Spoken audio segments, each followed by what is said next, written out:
Madame Nelly Nana, en dehors de s'occuper des familles, la dernière fois on a abordé un thème qui parlait uniquement sur l'éducation des enfants. Aujourd'hui on va s'occuper des personnes adultes, d'où le thème comment choisir son conjoint qui va de pair avec le thème choisi par l'équipe de Nous Chevaux. Bien le bonjour.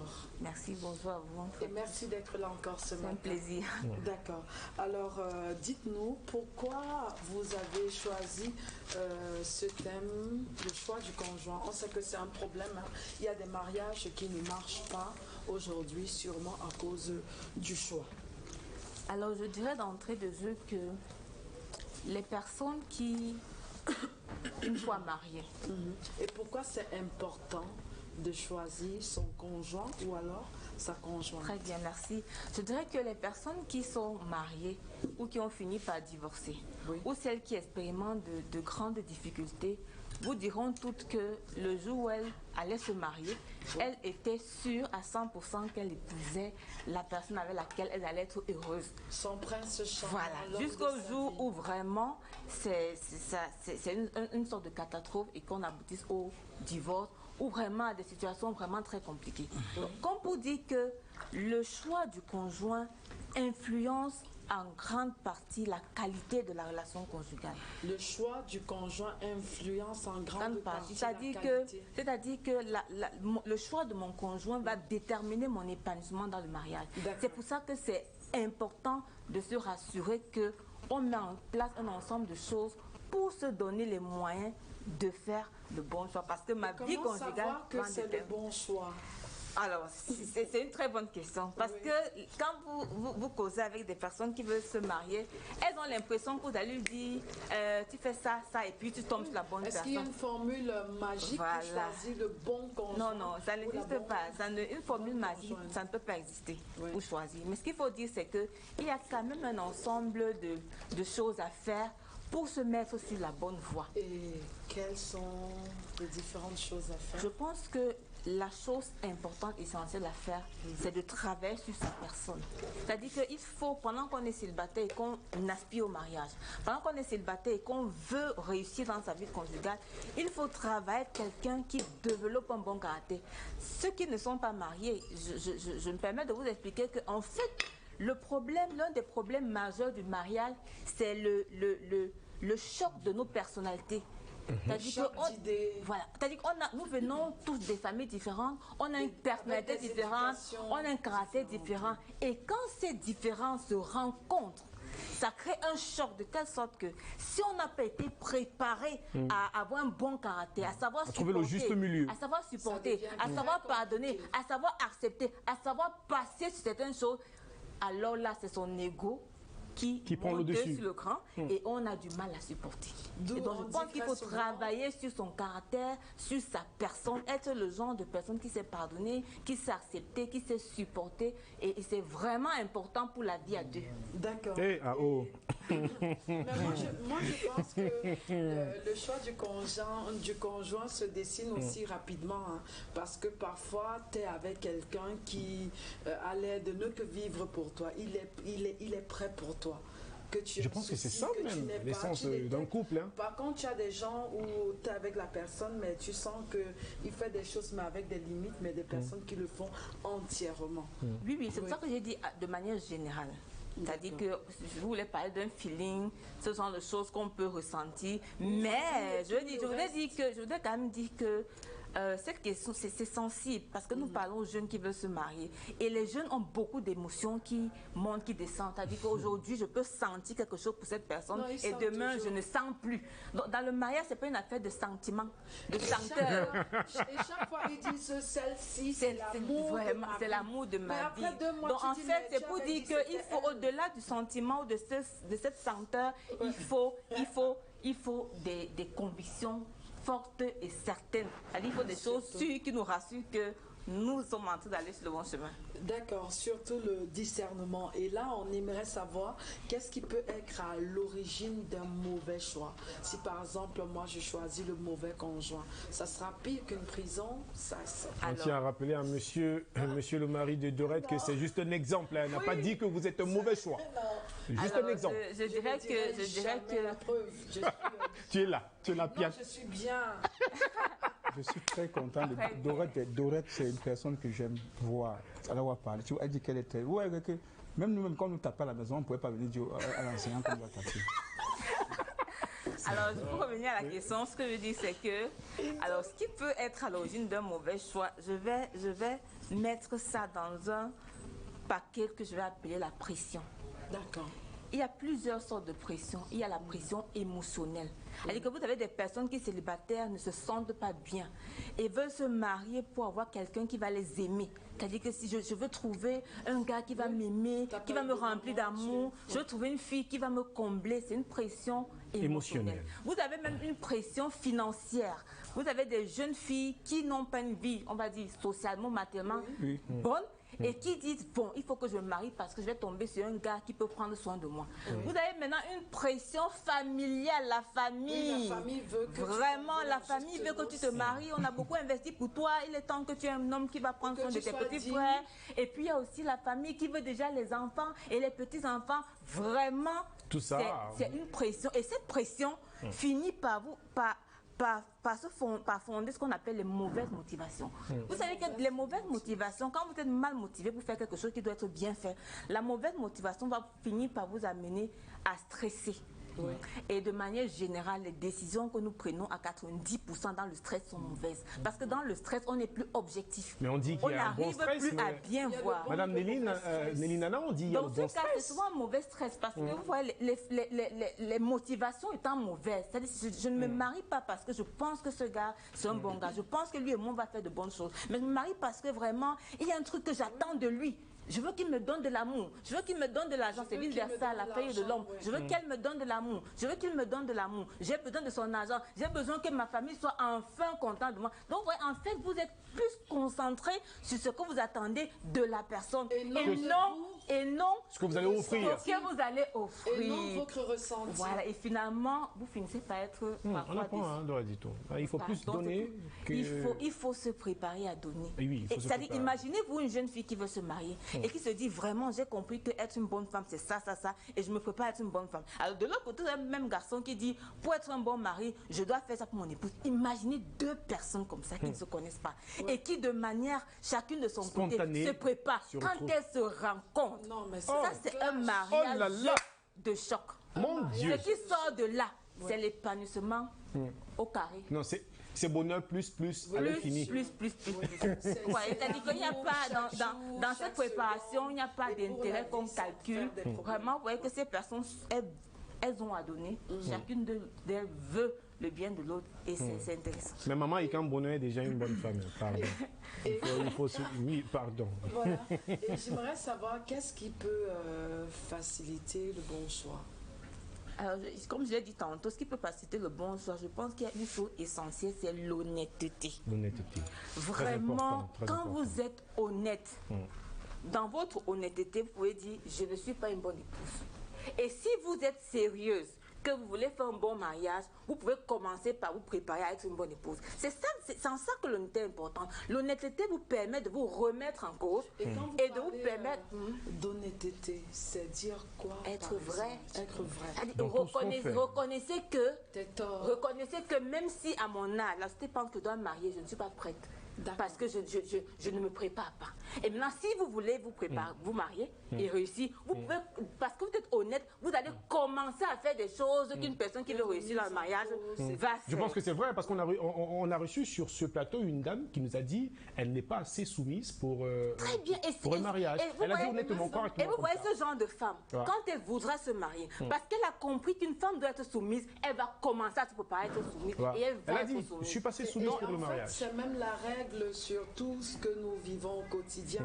Si tu comptes voyager pour t'installer quelque part, si tu n'es pas prêt, tu ne pourras pas te enseignant. Oui. Par contre, quand tu te prépares pour le mariage, c'est ça, c'est ce qu'il faut. C'est ce qu'il faut. Tu es ouverte à savoir que dans un bateau, il n'y a pas de... Et vous savez, si vous êtes honnête, vous allez mieux détecter un garçon ou une fille qui n'est pas honnête.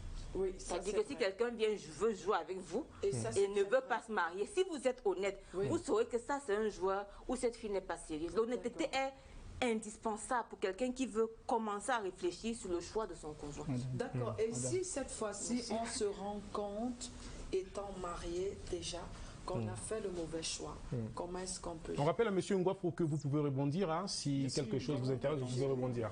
Alors, je veux dire que cette question, elle est importante parce qu'elle pose le principe de la responsabilité. Si on se rend compte qu'on a fait le mauvais choix. Cette question pose un principe fondamental qui est celui de la responsabilité.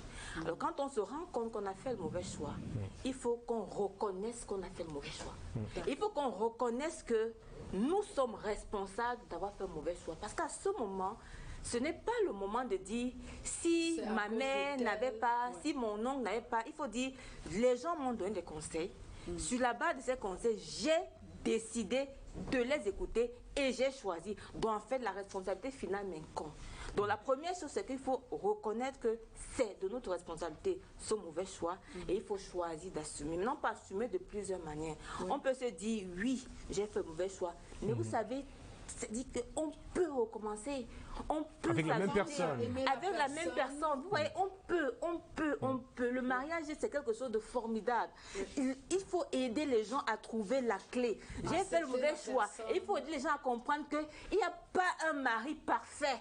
Oui, alors, le mari, le conjoint ou bien la conjointe que j'ai, je pense qu'il a le mauvais choix parce qu'il ne fait pas ce que j'aimerais. Elle ne fait pas ça que j'aimerais. Maintenant que je comprends ça, comment peut-on faire pour nous ajuster? Comment je peux faire pour que j'arrive à faire quelque chose une nouvelle chose avec cette personne pour que nous puissions avancer dans la relation? Vous savez, tant que votre vie n'est vraiment pas engagée dans une relation, battez-vous. Mettre son ego à côté. Tant que votre vie n'est pas, tant que votre conjoint ne vous menace pas de mort, vraiment, battez-vous pour votre relation parce que c'est toujours possible.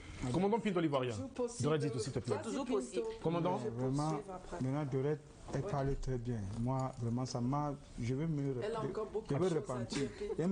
Vous avez intérêt, commandant Pinto l'Ivoirien. Je vais me repentir. Vous avez intérêt. Et vous venez créer les secrets des gens aussi, mais vous serez interpellé après l'émission.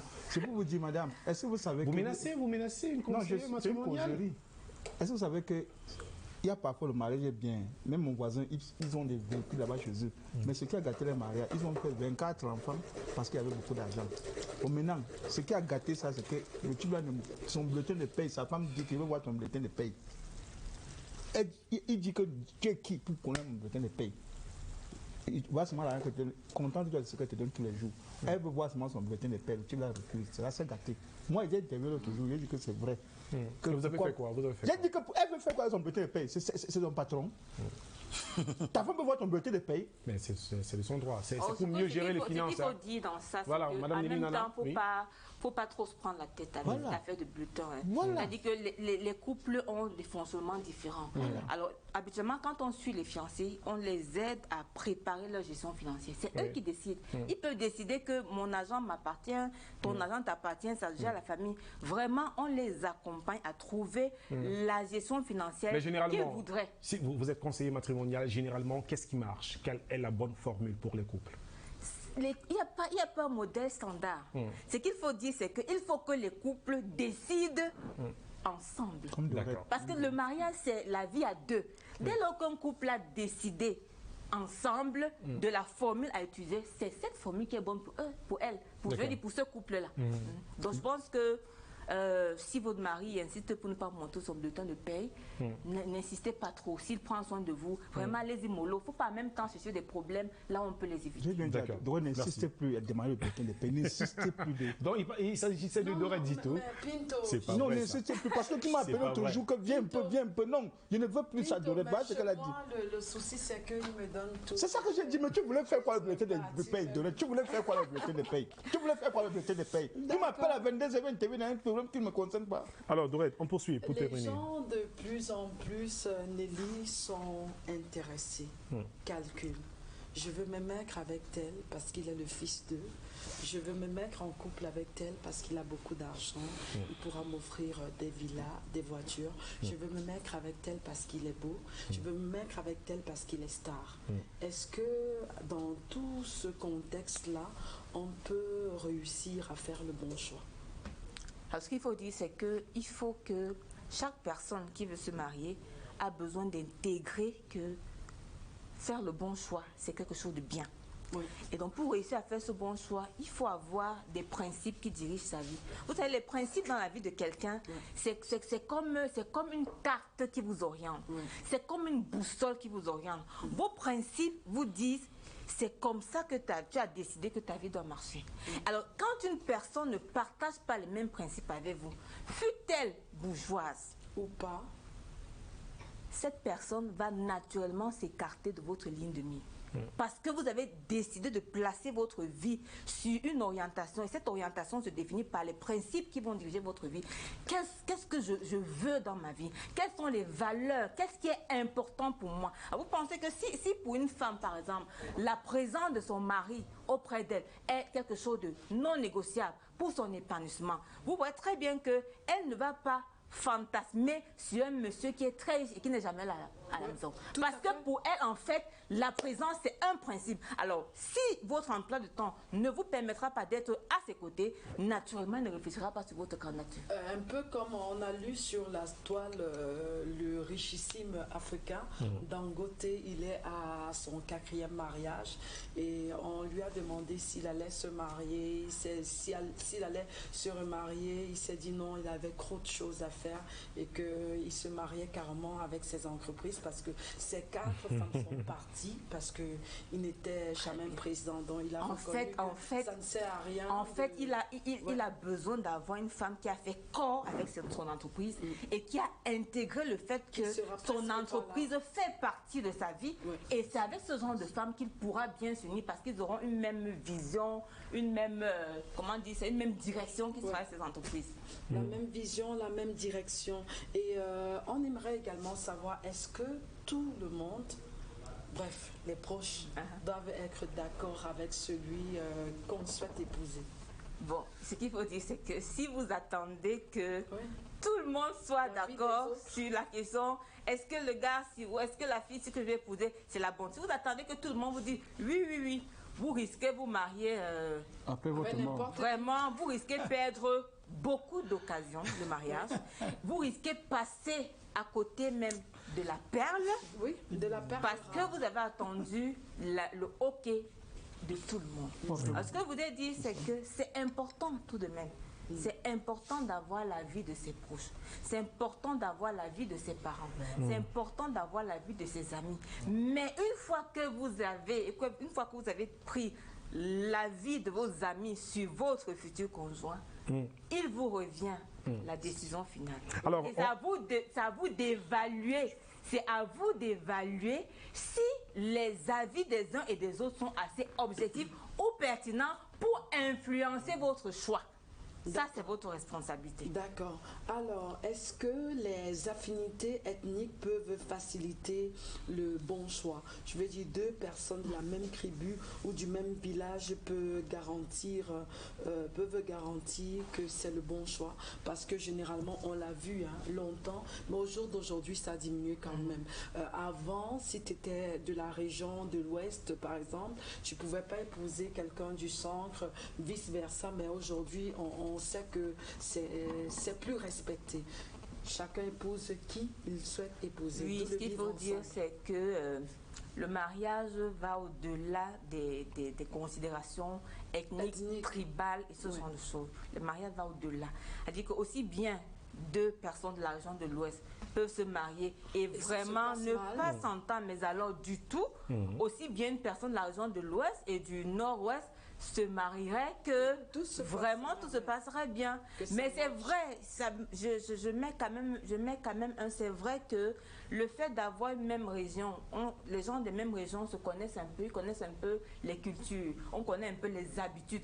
On peut se dire que ça peut faciliter la compréhension parce qu'on sait que chez nous, les gens font comme ça, comme si, mais fondamentalement, ça ne garantit rien. Ce n'est pas une science exacte. Dans votre choix, nous aidons les célibataires à comprendre que quand je mets des points déterminants ou indispensables pour le choix de mon conjoint, vraiment la tribu ne doit pas faire partie de cette liste. C'est-à-dire que pour moi, si le gars n'est pas de mon village, vraiment je ne regarde pas. Si vous avez ce critère dans votre liste comme un critère non négociable pour dire un gars, je vous en prie, enlevez. Parce qu'il y a un gars qui n'est pas de votre tribu, qui a une perle là à côté de vous et vous n'êtes pas en train de le regarder. D'accord. Comme on dit généralement, ça vient du corazon, ça vient du cœur. Et c'est un peu comme le vécu quotidien quand tu as quelqu'un en face qui te dit j'aimerais faire aide-moi à choisir ce que je dois faire.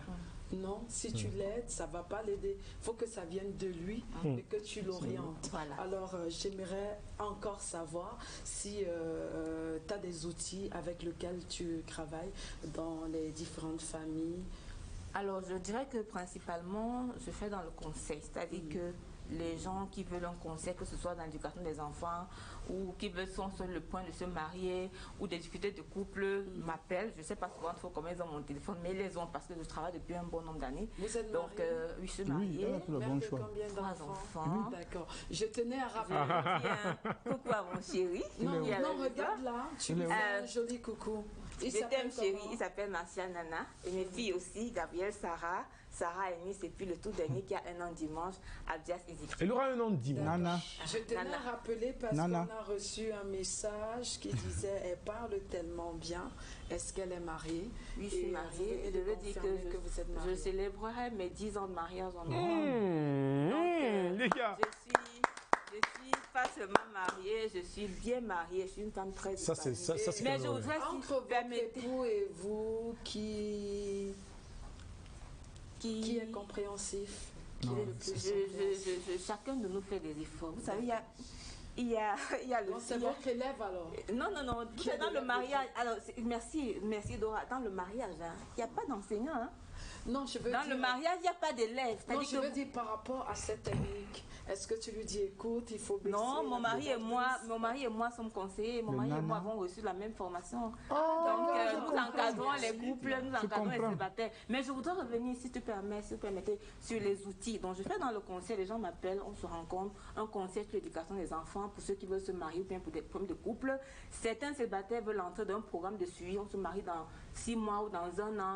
On entre dans un programme de suivi, des rendez-vous, ils ont des choses à faire.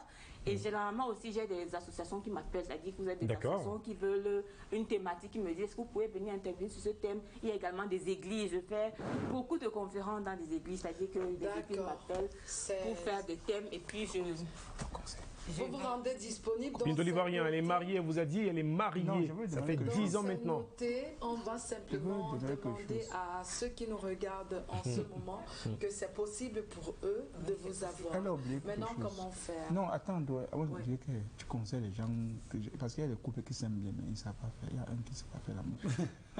Ah, vous savez, non, c'est important. Et nous travaillons vraiment cette question. Même au niveau des célibataires. Merci. On prendra, non, mais qu'est-ce qu'il a dit? On prendra comme thème pour ancrer en profondeur. Il y a quelque chose. Vu que même à l'église, on apprend aux couples à entretenir des rapports sexuels. J'en parlais hier seulement avec mon pasteur. Hier. Donc c'est hyper important. Hier. Je vous assure. Alors, mais commandant Pinto l'Ivoirien veut une réponse là. D'accord. Un début de réponse. Bon, il dit qu'il y a des couples qui s'aiment, mais qui ne savent pas faire l'amour. Si je commence à développer, l'émission ne va terminer. Non, un début de réponse. Tu lui donnes un début de réponse et on prendra ça comme le prochain thème. Alors, ce que je peux dire, moi. Et là, je vous assure, le taux d'audience. Ce que je peux dire, c'est que vous savez, dans une compétition, il y a la Bundesliga, il y a le champion, la Champions League, et il y a tout ça. Donc, le plus fort doit se mettre au niveau du plus faible. C'est-à-dire que c'est plus facile pour Etofis d'aller jouer avec les A+, parce qu'il a un niveau supérieur. Il peut descendre à leur niveau, mais c'est plus compliqué pour un A d'aller jouer au niveau des Etofis. Là, ça se comprend. Là, c'est un très bon exemple. Très bon exemple. On va parler, on mettra ce thème sur la table sans toutefois juger, hein, parce que parfois, Eto peut faire des choses. On dit, mais Eto, tu es avec numéro de téléphone. Alors, j'ai 2 numéros, je peux donner les deux. Allez-y avec les deux. Orange qui est également WhatsApp, c'est le 691 80 56 56 26 26 674 674 39 39 674 39 63 45. 45. Donc, pour plus d'informations, vous pouvez aussi aller sur la page Facebook de l'émission Nous chez vous pour prendre ce numéro de téléphone que vous n'avez pas pu retenir en quelques secondes seulement. Alors, ce qui fait l'objet du mauvais choix, c'est l'amour de l'argent. Lucien, depuis Garoua, qui nous écrit. On a d'autres réactions de Reddito qui arrivent sur la page Facebook. Bonjour. Le panel, les spectateurs et spectatrices, téléspectateurs et téléspectatrices, c'est ce qu'il voulait dire. Très bon sujet. Je pense que pour ma part, le premier critère pour faire le bon choix du conjoint dépend de la crainte du Seigneur. Douglas, depuis Menganga, qui nous écrit. Bonjour à vous, c'est Viva Shine de Bafan. Je veux savoir, s'il vous plaît, lorsque la femme prend conscience, elle devient soumise et que l'homme passe son temps à t'offenser, va-t-elle toujours avoir la force d'être une bonne femme? C'est la question d'une téléspectatrice. Le couple forme déjà une seule personne, alors les décisions doivent être partagées. Mais dans le cas où le conjoint assure déjà la responsabilité de chef de famille, il n'est pas obligé de montrer son bulletin de paye. Plutôt l'ivoirien, c'est là répondre à ta question directement. Bonjour à vous, Madame Nana. Vous raisonnez très bien. Est-ce que je peux avoir votre numéro de téléphone? Elle vient de donner son numéro de téléphone. Quant à moi, le mauvais choix chez la femme, c'est aller là où il y a l'argent. C'est toujours Lucien. Lucien, merci de revenir 5 fois en une émission.